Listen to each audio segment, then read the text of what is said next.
ಬೀದಿ ನಾಯಿಗಳಿಗೆ ಸಂಬಂಧಪಟ್ಟಂತೆ ಏನು ರೂಲಿಂಗ್ ಅನ್ನು ಸುಪ್ರೀಂ ಕೋರ್ಟ್ ಕೊಟ್ಟಿದೆ, ನಾವೆಲ್ಲರೂ ಸಹ ನಾಗರಿಕ ಸಮಾಜ ಅದನ್ನು ಸ್ವಾಗತ ಮಾಡಬೇಕು. ಸುಪ್ರೀಂ ಕೋರ್ಟ್ ಎಲ್ಲಿ ಸಹ ಬೀದಿ ನಾಯಿಗಳನ್ನು ಕೊಲ್ಲಬೇಕು ಆ ರೀತಿಯ ಮಾತುಗಳನ್ನು ಆಡಲಿಲ್ಲ. ಎಲ್ಲ ನಾಯಿಗಳನ್ನು, ಬೀದಿ ನಾಯಿಗಳೇನೆಲ್ಲ ಇದೆ ಅದನ್ನೆಲ್ಲ ಒಂದು ಸೇಫ್ ಸ್ಥಳದಲ್ಲಿ ಅವರನ್ನೆಲ್ಲ ನಾಯಿಗಳನ್ನು ಇಡಬೇಕು. ನಾಯಿಗಳು ದೊಡ್ಡ ಸಂಖ್ಯೆಯಲ್ಲಿ ಕೆಲವು ಮಕ್ಕಳ ಮೇಲೆ ಹಲ್ಲೆ ಮಾಡುವುದನ್ನು, ಕಚ್ಚುವುದನ್ನು, ಸಾರ್ವಜನಿಕರನ್ನು ಕಚ್ಚುವುದನ್ನು ನಾವು ನೋಡಿದ್ದೇವೆ.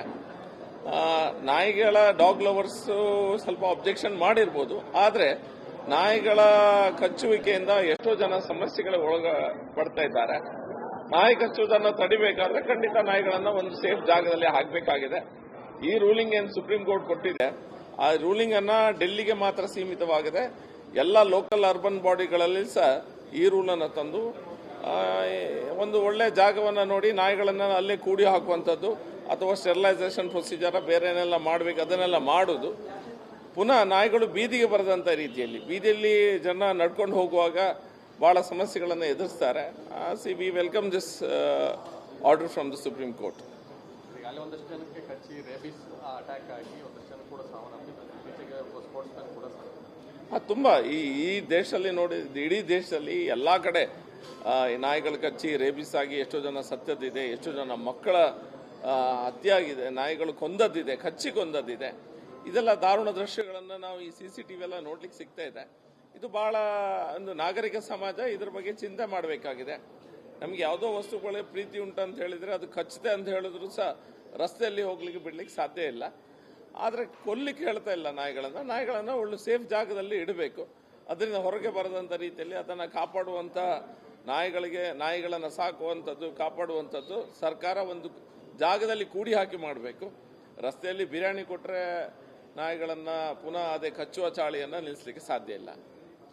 ಬೀದಿ ನಾಯಿಗಳಿಗೆ ಸಂಬಂಧಪಟ್ಟಂತೆ ಏನು ರೂಲಿಂಗ್ ಅನ್ನು ಸುಪ್ರೀಂ ಕೋರ್ಟ್ ಕೊಟ್ಟಿದೆ, ನಾವೆಲ್ಲರೂ ಸಹ ನಾಗರಿಕ ಸಮಾಜ ಅದನ್ನು ಸ್ವಾಗತ ಮಾಡಬೇಕು. ಸುಪ್ರೀಂ ಕೋರ್ಟ್ ಎಲ್ಲಿ ಸಹ ಬೀದಿ ನಾಯಿಗಳನ್ನು ಕೊಲ್ಲಬೇಕು ಆ ರೀತಿಯ ಮಾತುಗಳನ್ನು ಆಡಲಿಲ್ಲ. ಎಲ್ಲ ನಾಯಿಗಳನ್ನು, ಬೀದಿ ನಾಯಿಗಳೇನೆಲ್ಲ ಇದೆ ಅದನ್ನೆಲ್ಲ ಒಂದು ಸೇಫ್ ಸ್ಥಳದಲ್ಲಿ ಅವರನ್ನೆಲ್ಲ ನಾಯಿಗಳನ್ನು ಇಡಬೇಕು. ನಾಯಿಗಳು ದೊಡ್ಡ ಸಂಖ್ಯೆಯಲ್ಲಿ ಕೆಲವು ಮಕ್ಕಳ ಮೇಲೆ ಹಲ್ಲೆ ಮಾಡುವುದನ್ನು, ಕಚ್ಚುವುದನ್ನು, ಸಾರ್ವಜನಿಕರನ್ನು ಕಚ್ಚುವುದನ್ನು ನಾವು ನೋಡಿದ್ದೇವೆ. ನಾಯಿಗಳ ಡಾಗ್ ಲವರ್ಸ್ ಸ್ವಲ್ಪ ಅಬ್ಜೆಕ್ಷನ್ ಮಾಡಿರ್ಬೋದು, ಆದರೆ ನಾಯಿಗಳ ಕಚ್ಚುವಿಕೆಯಿಂದ ಎಷ್ಟೋ ಜನ ಸಮಸ್ಯೆಗಳಿಗೆ ಒಳಪಡ್ತಾ ಇದ್ದಾರೆ. ನಾಯಿ ಕಚ್ಚುವುದನ್ನು ತಡಿಬೇಕಾದ್ರೆ ಖಂಡಿತ ನಾಯಿಗಳನ್ನು ಒಂದು ಸೇಫ್ ಜಾಗದಲ್ಲಿ ಹಾಕಬೇಕಾಗಿದೆ. ಈ ರೂಲಿಂಗ್ ಏನು ಸುಪ್ರೀಂ ಕೋರ್ಟ್ ಕೊಟ್ಟಿದೆ, ಆ ರೂಲಿಂಗ್ ಅನ್ನ ಡೆಲ್ಲಿಗೆ ಮಾತ್ರ ಸೀಮಿತವಾಗಿದೆ. ಎಲ್ಲ ಲೋಕಲ್ ಅರ್ಬನ್ ಬಾಡಿಗಳಲ್ಲಿ ಸಹ ಈ ರೂಲನ್ನು ತಂದು ಒಂದು ಒಳ್ಳೆ ಜಾಗವನ್ನು ನೋಡಿ ನಾಯಿಗಳನ್ನು ಅಲ್ಲೇ ಕೂಡಿ ಹಾಕುವಂಥದ್ದು ಅಥವಾ ಸ್ಟೆರಿಲೈಸೇಷನ್ ಪ್ರೊಸೀಜರ್ ಬೇರೆ ಏನೆಲ್ಲ ಮಾಡಬೇಕು ಅದನ್ನೆಲ್ಲ ಮಾಡೋದು. ಪುನಃ ನಾಯಿಗಳು ಬೀದಿಗೆ ಬರದಂಥ ರೀತಿಯಲ್ಲಿ, ಬೀದಿಯಲ್ಲಿ ಜನ ನಡ್ಕೊಂಡು ಹೋಗುವಾಗ ಬಹಳ ಸಮಸ್ಯೆಗಳನ್ನು ಎದುರಿಸ್ತಾರೆ. We welcome this order from the Supreme Court. ಒಂದಷ್ಟು ಜನಕ್ಕೆ ಕಚ್ಚಿ ರೇಬಿಸ್ ಅಟ್ಯಾಕ್ ಆಗಿ ಒಂದಷ್ಟು ಜನ ಕೂಡ ಸಾವನ್ನಪ್ಪಿದ್ದಾರೆ. ಸ್ಪೋರ್ಟ್ಸ್ಮನ್ ಕೂಡ ತುಂಬ ಈ ದೇಶದಲ್ಲಿ ನೋಡಿ, ಇಡೀ ದೇಶದಲ್ಲಿ ಎಲ್ಲ ಕಡೆ ಈ ನಾಯಿಗಳು ಕಚ್ಚಿ ರೇಬಿಸ್ ಆಗಿ ಎಷ್ಟೋ ಜನ ಸತ್ತದ್ದಿದೆ, ಎಷ್ಟೋ ಜನ ಮಕ್ಕಳ ಹತ್ಯೆ ಆಗಿದೆ, ನಾಯಿಗಳು ಕೊಂದದ್ದಿದೆ, ಕಚ್ಚಿ ಕೊಂದದ್ದಿದೆ. ಇದೆಲ್ಲ ದಾರುಣ ದೃಶ್ಯಗಳನ್ನು ನಾವು ಈ CCTV ಎಲ್ಲ ನೋಡ್ಲಿಕ್ಕೆ ಸಿಗ್ತಾ ಇದೆ. ಇದು ಬಹಳ ಒಂದು ನಾಗರಿಕ ಸಮಾಜ ಇದ್ರ ಬಗ್ಗೆ ಚಿಂತೆ ಮಾಡಬೇಕಾಗಿದೆ.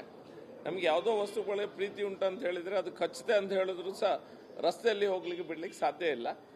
ಆದರೆ ಕೊಲ್ಲಿಕ್ಕೆ ಹೇಳ್ತಾ ಇಲ್ಲ ನಾಯಿಗಳನ್ನು ಒಳ್ಳೆ ಸೇಫ್ ಜಾಗದಲ್ಲಿ ಇಡಬೇಕು.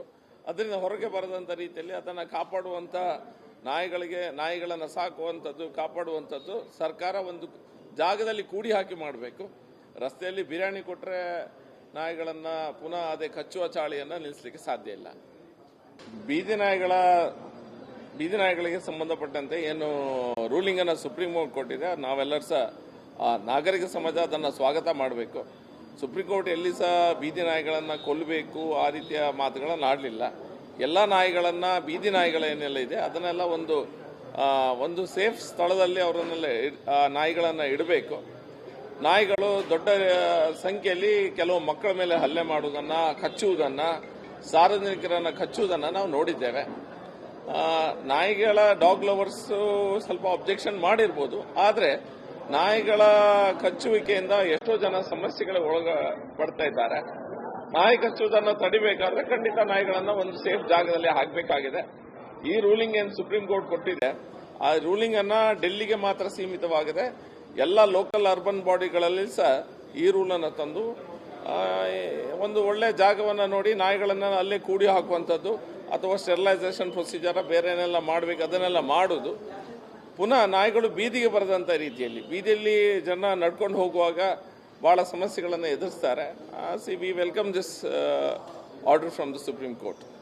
ಈಗಾಗಲೇ ಒಂದಷ್ಟು ಜನಕ್ಕೆ ಕಚ್ಚಿ ರೇಬಿಸ್ ಅಟ್ಯಾಕ್ ಆಗಿ ಒಂದಷ್ಟು ಜನ ಕೂಡ ಸಾವನ್ನಪ್ಪಿದ್ದಾರೆ. ಇತ್ತೀಚೆಗೆ ಒಬ್ಬ ಸ್ಪೋರ್ಟ್ಸ್ ಮ್ಯಾನ್ ಕೂಡ ತುಂಬ ಈ ದೇಶದಲ್ಲಿ ನೋಡಿ, ಇಡೀ ದೇಶದಲ್ಲಿ ಎಲ್ಲ ಕಡೆ ಈ ನಾಯಿಗಳು ಕಚ್ಚಿ ರೇಬಿಸ್ ಆಗಿ ಎಷ್ಟೋ ಜನ ಸತ್ತದ್ದಿದೆ, ಎಷ್ಟೋ ಜನ ಮಕ್ಕಳ ಹತ್ಯೆ ಆಗಿದೆ, ನಾಯಿಗಳು ಕೊಂದದ್ದಿದೆ, ಕಚ್ಚಿ ಕೊಂದದ್ದಿದೆ.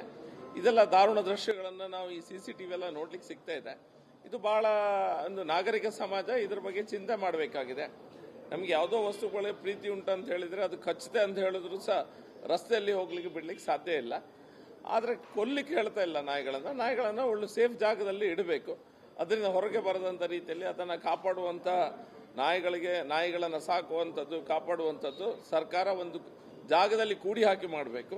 ರಸ್ತೆಯಲ್ಲಿ ಬಿರಿಯಾನಿ ಕೊಟ್ಟರೆ ನಾಯಿಗಳನ್ನು ಪುನಃ ಅದೇ ಕಚ್ಚುವ ಚಾಳಿಯನ್ನು ನಿಲ್ಲಿಸಲಿಕ್ಕೆ ಸಾಧ್ಯ ಇಲ್ಲ. ಬೀದಿ ನಾಯಿಗಳಿಗೆ ಸಂಬಂಧಪಟ್ಟಂತೆ ಏನು ರೂಲಿಂಗ್ ಅನ್ನು ಸುಪ್ರೀಂ ಕೋರ್ಟ್ ಕೊಟ್ಟಿದೆ, ನಾವೆಲ್ಲರೂ ಸಹ ನಾಗರಿಕ ಸಮಾಜ ಅದನ್ನು ಸ್ವಾಗತ ಮಾಡಬೇಕು. ಸುಪ್ರೀಂ ಕೋರ್ಟ್ ಎಲ್ಲಿ ಸಹ ಬೀದಿ ನಾಯಿಗಳನ್ನು ಕೊಲ್ಲಬೇಕು ಆ ರೀತಿಯ ಮಾತುಗಳನ್ನು ಆಡಲಿಲ್ಲ. ಎಲ್ಲ ನಾಯಿಗಳನ್ನು, ಬೀದಿ ನಾಯಿಗಳೇನೆಲ್ಲ ಇದೆ ಅದನ್ನೆಲ್ಲ ಒಂದು ಸೇಫ್ ಸ್ಥಳದಲ್ಲಿ ಅವರನ್ನೆಲ್ಲ ನಾಯಿಗಳನ್ನು ಇಡಬೇಕು. ನಾಯಿಗಳು ದೊಡ್ಡ ಸಂಖ್ಯೆಯಲ್ಲಿ ಕೆಲವು ಮಕ್ಕಳ ಮೇಲೆ ಹಲ್ಲೆ ಮಾಡುವುದನ್ನು, ಕಚ್ಚುವುದನ್ನು, ಸಾರ್ವಜನಿಕರನ್ನು ಕಚ್ಚುವುದನ್ನು ನಾವು ನೋಡಿದ್ದೇವೆ. ಡಾಗ್ ಲವರ್ಸ್ ಸ್ವಲ್ಪ ಅಬ್ಜೆಕ್ಷನ್ ಮಾಡಿರ್ಬೋದು, ಆದರೆ ನಾಯಿಗಳ ಕಚ್ಚುವಿಕೆಯಿಂದ ಎಷ್ಟೋ ಜನ ಸಮಸ್ಯೆಗಳಿಗೆ ಒಳಪಡ್ತಾ ಇದ್ದಾರೆ. ನಾಯಿ ಕಚ್ಚುವುದನ್ನು ತಡಿಬೇಕಾದ್ರೆ ಖಂಡಿತ ನಾಯಿಗಳನ್ನ ಒಂದು ಸೇಫ್ ಜಾಗದಲ್ಲಿ ಹಾಕಬೇಕಾಗಿದೆ. ಈ ರೂಲಿಂಗ್ ಏನು ಸುಪ್ರೀಂ ಕೋರ್ಟ್ ಕೊಟ್ಟಿದೆ, ಆ ರೂಲಿಂಗ್ ಅನ್ನ ಡೆಲ್ಲಿಗೆ ಮಾತ್ರ ಸೀಮಿತವಾಗಿದೆ. ಎಲ್ಲ ಲೋಕಲ್ ಅರ್ಬನ್ ಬಾಡಿಗಳಲ್ಲಿ ಸಹ ಈ ರೂಲ್ ಅನ್ನು ತಂದು ಒಂದು ಒಳ್ಳೆ ಜಾಗವನ್ನು ನೋಡಿ ನಾಯಿಗಳನ್ನ ಅಲ್ಲೇ ಕೂಡಿ ಹಾಕುವಂಥದ್ದು ಅಥವಾ ಸ್ಟೆರಿಲೈಸೇಷನ್ ಪ್ರೊಸೀಜರ್ ಬೇರೆ ಏನೆಲ್ಲ ಮಾಡಬೇಕು ಅದನ್ನೆಲ್ಲ ಮಾಡೋದು. ಪುನಃ ನಾಯಿಗಳು ಬೀದಿಗೆ ಬರದಂಥ ರೀತಿಯಲ್ಲಿ, ಬೀದಿಯಲ್ಲಿ ಜನ ನಡ್ಕೊಂಡು ಹೋಗುವಾಗ ಬಹಳ ಸಮಸ್ಯೆಗಳನ್ನು ಎದುರಿಸ್ತಾರೆ. We welcome this order from the Supreme Court. ಈಗಾಗಲೇ ಒಂದಷ್ಟು ಜನಕ್ಕೆ ಕಚ್ಚಿ ರೇಬಿಸ್ ಅಟ್ಯಾಕ್ ಆಗಿ ಒಂದಷ್ಟು ಜನ ಕೂಡ ಸಾವನ್ನಪ್ಪಿದ್ದಾರೆ. ಇತ್ತೀಚೆಗೆ ಒಬ್ಬ ಸ್ಪೋರ್ಟ್ಸ್ ಮ್ಯಾನ್ ಕೂಡ ತುಂಬ ಈ ದೇಶದಲ್ಲಿ ನೋಡಿ, ಇಡೀ ದೇಶದಲ್ಲಿ ಎಲ್ಲ ಕಡೆ ಈ ನಾಯಿಗಳು ಕಚ್ಚಿ ರೇಬಿಸ್ ಆಗಿ ಎಷ್ಟೋ ಜನ ಸತ್ತದ್ದಿದೆ, ಎಷ್ಟೋ ಜನ ಮಕ್ಕಳ ಹತ್ಯೆ ಆಗಿದೆ, ನಾಯಿಗಳು ಕೊಂದದ್ದಿದೆ, ಕಚ್ಚಿ ಕೊಂದದ್ದಿದೆ. ಇದೆಲ್ಲ ದಾರುಣ ದೃಶ್ಯಗಳನ್ನು ನಾವು ಈ CCTV ಎಲ್ಲ ನೋಡ್ಲಿಕ್ಕೆ ಸಿಗ್ತಾ ಇದೆ. ಇದು ಬಹಳ ಒಂದು ನಾಗರಿಕ ಸಮಾಜ ಇದ್ರ ಬಗ್ಗೆ ಚಿಂತೆ ಮಾಡಬೇಕಾಗಿದೆ. ನಮ್ಗೆ ಯಾವುದೋ ವಸ್ತುಗಳಿಗೆ ಪ್ರೀತಿ ಉಂಟಂತ ಹೇಳಿದ್ರೆ ಅದು ಕಚ್ಚುತ್ತೆ ಅಂತ ಹೇಳಿದ್ರು ಸಹ ರಸ್ತೆಯಲ್ಲಿ ಹೋಗ್ಲಿಕ್ಕೆ ಬಿಡ್ಲಿಕ್ಕೆ ಸಾಧ್ಯ ಇಲ್ಲ. ಆದರೆ ಕೊಲ್ಲಿಕ್ಕೆ ಹೇಳ್ತಾ ಇಲ್ಲ ನಾಯಿಗಳನ್ನ ಒಳ್ಳೆ ಸೇಫ್ ಜಾಗದಲ್ಲಿ ಇಡಬೇಕು. ಅದರಿಂದ ಹೊರಗೆ ಬರದಂಥ ರೀತಿಯಲ್ಲಿ ಅದನ್ನು ಕಾಪಾಡುವಂಥ ನಾಯಿಗಳನ್ನು ಸಾಕುವಂಥದ್ದು, ಕಾಪಾಡುವಂಥದ್ದು ಸರ್ಕಾರ ಒಂದು ಜಾಗದಲ್ಲಿ ಕೂಡಿ ಹಾಕಿ ಮಾಡಬೇಕು. ರಸ್ತೆಯಲ್ಲಿ ಬಿರಿಯಾನಿ ಕೊಟ್ಟರೆ ನಾಯಿಗಳನ್ನು ಪುನಃ ಅದೇ ಕಚ್ಚುವ ಚಾಳಿಯನ್ನು ನಿಲ್ಲಿಸಲಿಕ್ಕೆ ಸಾಧ್ಯ ಇಲ್ಲ.